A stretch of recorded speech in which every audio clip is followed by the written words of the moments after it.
CSIR net में आपके per unit से बी सेक्शन में 4 क्वेश्चन आते हैं और सी सेक्शन में 6 क्वेश्चन आते हैं। टोटल मिला के आपकी एक यूनिट है वो CSIR में 30 मार्क्स के आसपास बनती है। बस आपको क्वेश्चन ढूंढने होते हैं कि क्वेश्चन कहाँ पे है। ऐसा नहीं है कि एक यूनिट से ज़्यादा क्वेश्चन पूछ रहे हैं, एक यूनिट से कम। देखिए पैटर्न सेम रहता है। तो अपने सबसे पहले बात करते हैं सेल किसे कहते हैं। देखिए सेल उसे कहते हैं जिसकी एक पर्टिकुलर बाउंड्री होती है, उसे अपने सेल कहते हैं। इन सब की एक पर्टिकुलर बाउंड्री है, इसलिए अपने इन्हें सेल कह रहे हैं। अब अपने बात करते हैं बायोलॉजिकल सेल किसे कहते हैं। देखिए structural and functional unit of life biological cell कहलाती है। बायोलॉजिकल सेल की खोज सबसे पहले किसने की? रॉबर्ट हुक ने की थी 1665 में अपनी बुक माइक्रोग्राफिया में। तो ये बातें आपको नोट करनी है साथ साथ। इसके बाद में जो लिविंग सेल है उसको सबसे पहले एंटोनी वॉन ल्यूवेनहॉक ने देखा था। इसके बाद में सेल थ्योरी प्रतिपादित की गई। तो सेल थ्योरी के अंदर क्या था? सेल थ्योरी स्लाइडन और स्वान ने दी थी 1838 के आसपास, 1838-1839 के आसपास। तो स्लाइडन क्या था? प्लांट सेल पे काम किया उसने, और स्वान ने एनिमल सेल पे काम किया।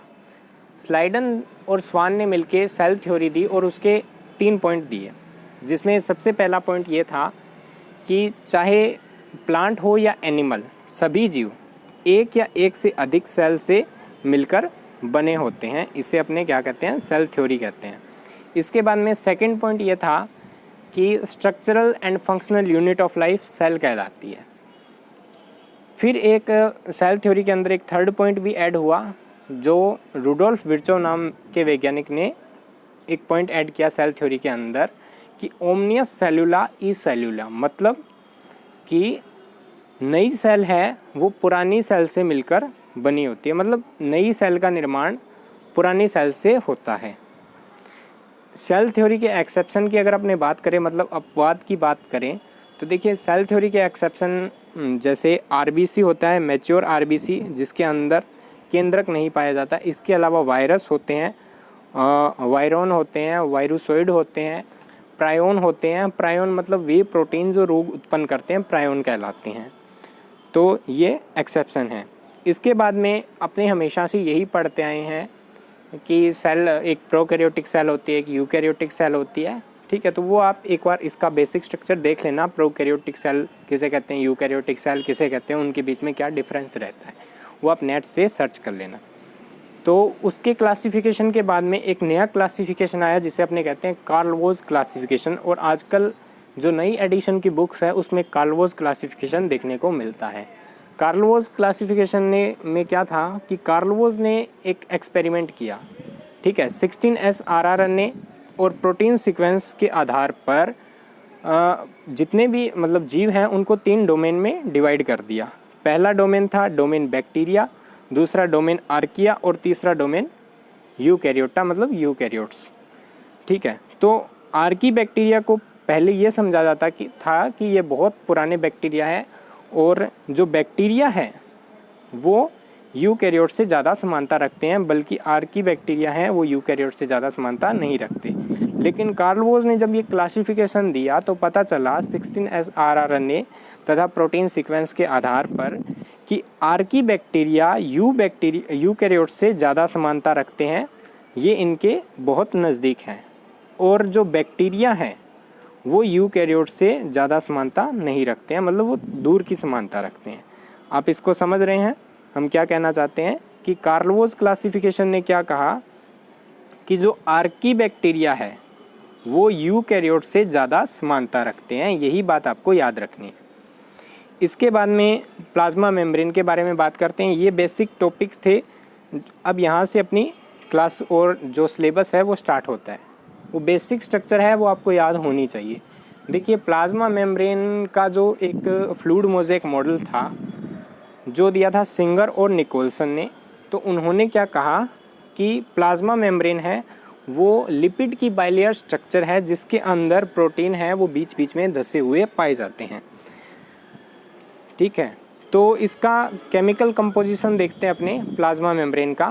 तो देखिए अपने को अगर जैसे स्टडी करनी है प्लाज्मा मेम्ब्रेन की, सिर्फ अपने को प्लाज्मा मेम्ब्रेन चाहिए, तो अपने किसकी स्टडी करेंगे? अपने RBC की स्टडी करेंगे, क्योंकि RBC के अंदर सिर्फ प्लाज्मा मेम्ब्रेन होता है, उसके अंदर कोई भी ऑर्गेनल्स नहीं होते, इसलिए अपने RBC की स्टडी करते हैं।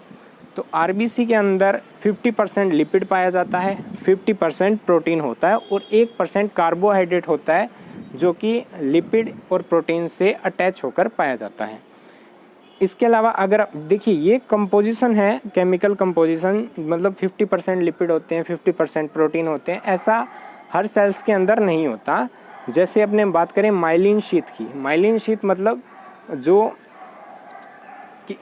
न्यूरॉन सेल्स होती है ना, उनके ऊपर सेल्स पाई जाती हैं माइलिन शीथ जो उनको कवर करती है, तो उन्हें कहते हैं अपने माइलिन शीथ। माइलिन शीथ के अंदर 80 to 90% लिपिड पाया जाता है और 10 to 20% प्रोटीन होता है। माइटोकॉन्ड्रिया की अगर अपने बात करें तो माइटोकॉन्ड्रिया में प्रोटीन ज़्यादा होगा और लिपिड कम होगा। ये केमिकल कंपोजिशन है। तो अब अपने बात करते हैं लिपिड की। देखिए प्लाज्मा मेम्ब्रेन किससे मिलकर बनी होती है? लिपिड से, प्रोटीन से और कार्बोहाइड्रेट से। कार्बोहाइड्रेट इतना इंपॉर्टेंट नहीं है, लिपिड और प्रोटीन इंपॉर्टेंट है। तो लिपिड किसे कहते हैं? देखिए फैटी एसिड प्लस में पॉलीहाइड्रोक्सिल अल्कोहल मिलकर क्या बनाते हैं? नॉर्मल लिपिड बनाते हैं। और इन्हीं नॉर्मल लिपिड के साथ अगर एक अदर ग्रुप जुड़ जाए तो उसे अपने डेरिव्ड लिपिड कहते हैं। और यही डेरिव्ड लिपिड अपनी प्लाज्मा मेम्ब्रेन में पाया जाता है, जो कि बायोलॉजिकल प्लाज्मा मेम्ब्रेन में नॉर्मली देखने को मिलता है। तो अपने बात कर रहे हैं अब मेम्ब्रेन लिपिड के बारे में। देखिए मेम्ब्रेन लिपिड के अंदर सबसे पहले 3 टाइप के ग्रुप्स होते हैं। एक तो फैटी एसिड हो गया, एक पॉलीहाइड्रोक्सिल अल्कोहल और एक अदर ग्रुप। तो अपने बात कर रहे हैं फैटी एसिड के बारे में। देखिए फैटी एसिड लीनियर हो सकता है इस टाइप से, और ब्रांच्ड भी हो सकता है, इस तरह से ब्रांच हो सकता है। ठीक है, लीनियर होता है वो बैक्टीरिया में, प्लांट्स में, एनिमल में, फंगस में और आर्किया में पाया जाता है।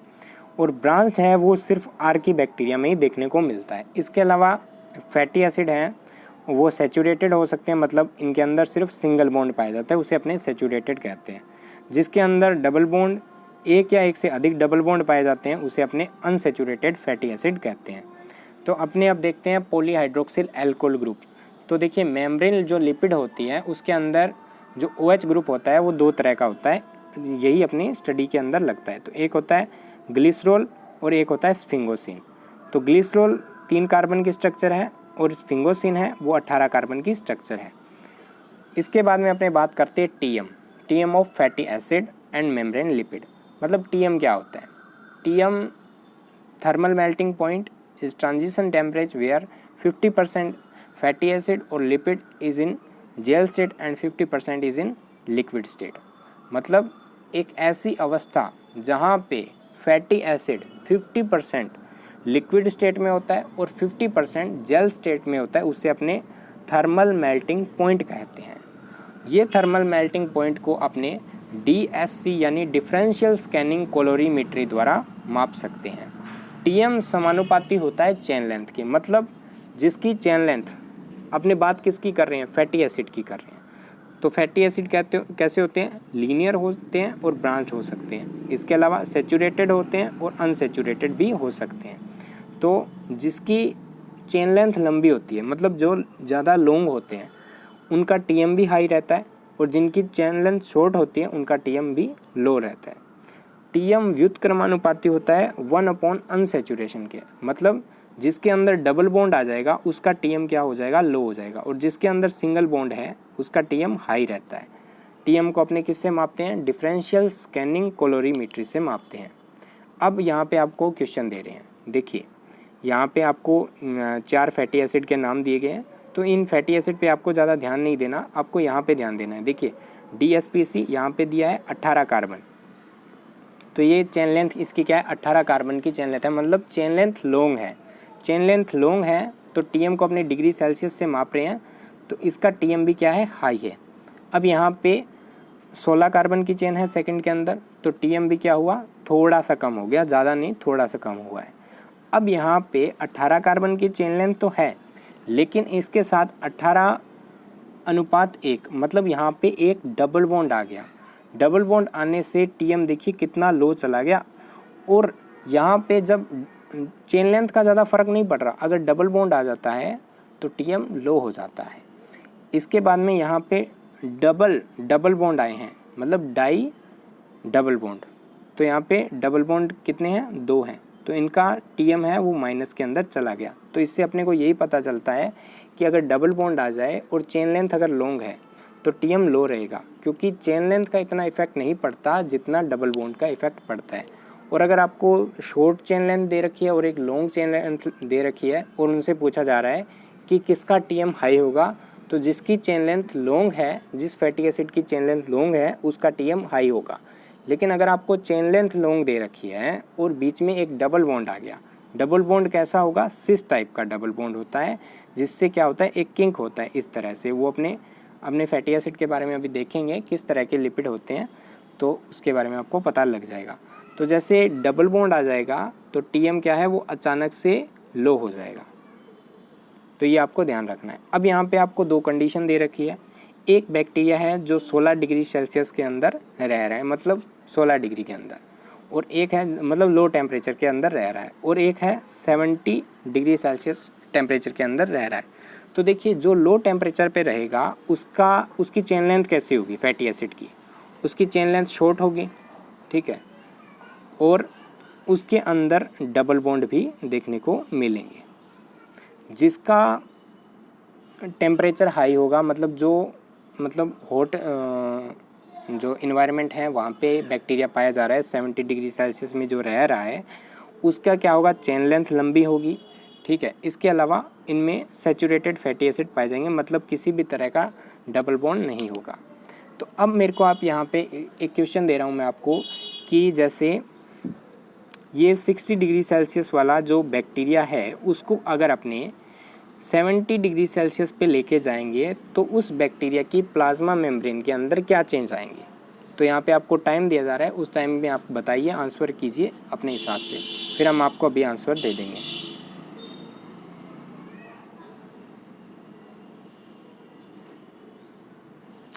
तो देखिए 60 डिग्री सेल्सियस के अंदर क्या है कि चेन लेंथ क्या है, शॉर्ट है, और यहाँ पे डबल बॉन्ड पाए जा रहे हैं। तो अगर अपने इसको 70 डिग्री सेल्सियस पे लेके जा रहे हैं तो इनकी चेन लेंथ लंबी हो जाएगी प्लाज्मा मेम्ब्रेन में फैटी एसिड की, और इनके अंदर सैचुरेटेड फैटी एसिड देखने को मिलेंगे। तो इस तरह के चेंजेस यहाँ पे अपने को देखने को मिल रहे हैं। अब अपने बात कर रहे हैं प्लाज्मा मेम्ब्रेन लिपिड। तो देखिए प्लाज्मा मेम्ब्रेन लिपिड मतलब लिपिड का जैसे अपनों ने डिफ़ाइन कैसे किया इनको, मतलब 3 भागों में कैसे बांटा।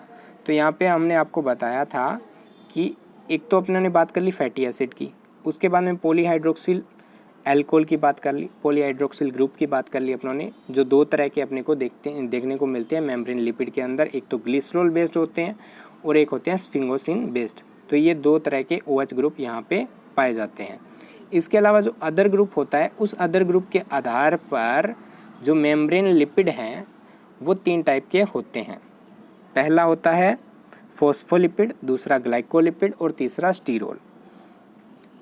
तो ये अपने नेक्स्ट वीडियो में बात करेंगे कि फॉस्फोलिपिड किसे कहते हैं, ग्लाइकोलिपिड और स्टीरोल। तो इसको अपने डिटेल में पढ़ेंगे और इन्हीं से क्वेश्चन बनते भी हैं। तो अब अपने बात करते हैं प्लाज्मा मेम्ब्रेन लिपिड के बारे में। देखिए प्लाज्मा मेम्ब्रेन जो लिपिड होता है वो कैसा होता है, वो एम्फीपैथिक होता है, मतलब उसके अंदर एक पोलार हेड होता है और एक नॉन पोलार टेल होती है। जो हेड होता है वो वाटर लविंग होता है और जो टेल होती है वो वाटर हेटिंग होता है। ये आपको याद रखना है। देखिए अब यहाँ पे अपने जैसे जो मेम्ब्रेन लिपिड हैं उसको अपने वाटर के अंदर डिज़ोल्व करते हैं तो इस तरह की एक बैग बन जाता है, ठीक है। क्योंकि ये क्या है, जैसे ये जो लिपिड है ये वाटर लविंग है और ये है वाटर हेटिंग, ये भी वाटर हेटिंग है और ये वाटर लविंग है। तो ये इस तरह से इंटरेक्ट होके एक लिपिड का बैग बनाते हैं जिसे अपने क्या कहते हैं, लिपोसोम कहते हैं। तो इसके अंदर भी वाटर है, बाहर भी वाटर है, लेकिन बीच में क्या है, वाटर नहीं है, क्योंकि ये हाइड्रोफोबिक है, हाइड्रोफिलिक नहीं है। जो ऊपर वाला पोर्शन है, जो इसका हेड वाला पोर्शन है, वो है हाइड्रोफिलिक, और जो टेल वाला पोर्शन है उसे अपने कहते हैं हाइड्रोफोबिक। तो यहाँ पे हाइड्रोफोबिक है और इसके बाहर हाइड्रोफिलिक है। तो देखिए यहाँ पे अगर आपको ये क्वेश्चन बनता है कि जैसे 2 टेल हैं, ठीक है, प्लाज्मा मेम्ब्रेन की, मेम्ब्रेन जो लिपिड हैं उनके अंदर 2 टेल देखने को मिलती है। इस तरह से वो क्या है, प्लाज्मा मेम्ब्रेन की स्ट्रक्चर बनाते हैं फॉस्फोलिपिड। तो यहाँ पे अगर एक टेल होती तो क्या होता, देखिए एक टेल होती तो इस तरह की स्ट्रक्चर बन जाती, क्योंकि ये क्या है, वाटर हेटिंग है और ये वाटर लविंग है, अगर अपने इसको वाटर में डिज़ोल्व करेंगे तो तो क्या बनेगा, इसे कहते हैं मिसेल, जो अपने छोटी क्लास में ही पढ़ते आ रहे हैं। तो ये आपकी क्लास है वो यहाँ पे समाप्त होती है। देखिए इतना ज़्यादा ये कोई डीप स्टडी नहीं है, आप इसको थोड़ा सा ध्यान से पढ़ेंगे तो आपको समझ में आ जाएगा। नेक्स्ट क्लास के अंदर अपने फॉस्फोलिपिड, ग्लाइकोलिपिड और स्टीरोल के बारे में बात करेंगे। और फॉस्फोलिपिड और जो ग्लाइकोलिपिड हैं उनसे काफ़ी क्वेश्चन बनते भी हैं और रिपीट भी होते हैं।